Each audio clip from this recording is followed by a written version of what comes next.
I would say first thing, which seems to me like the beginning, the starting point, is to stop.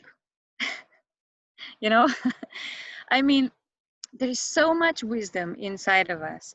Like we have the answers inside. It's just that we are too busy to really listen. You know, so I would say that probably the first step is to really stop and take time to just be in silence, to be in stillness, so that you can get to that place of real listening from within.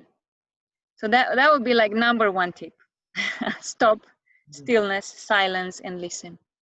And then yeah, sometimes we have busy agendas, we don't have time, but it's incredible how even half a day in nature or one day in nature can be such a huge shift, can bring so many meaningful insights and answers to really important questions. So I would say the second tip for me would be really to do medicine walks in nature. And just go in nature, no distractions, no phone, no books to read, not like, just to be available, like make yourself available to nature, and then go with one intention. The power of intention is just huge. It's like putting glasses on, and here is this question I have. Okay, I want to explore, I want to listen or deep dive into. I put my glasses with this intention, I go in nature, and I just observe what nature gives me back, because nature is such a mirror. Like, wow, it just, there's so much wisdom you can get just in going with one intention, and listening, observing, and being receptive. So that's something that, at least for me, it works really, really well. And as I said, in half day or one day is amazing what you can really get in terms of insights and clarity, and yeah, answers. Mm.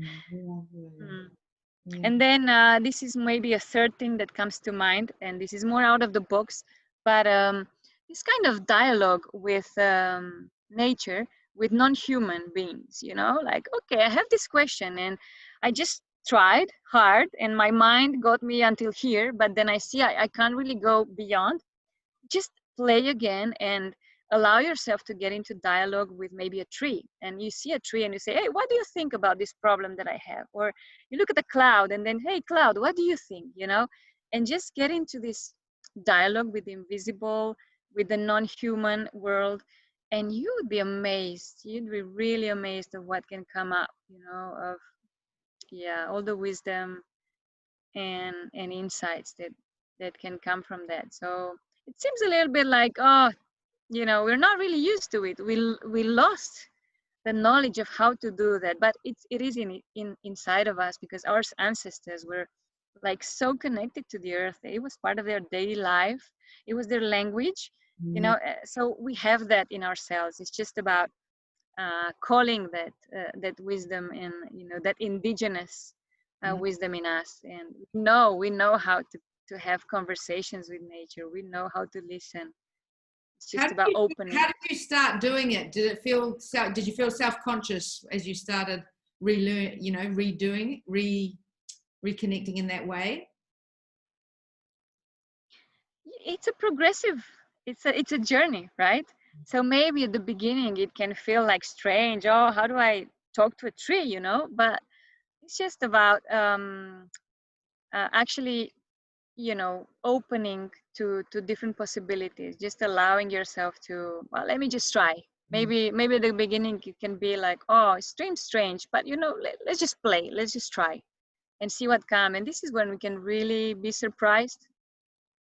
And then obviously the more you do it, it's like a practice. Any practice is like, the more you do it, the deeper it gets, and the easier, the more natural it gets. So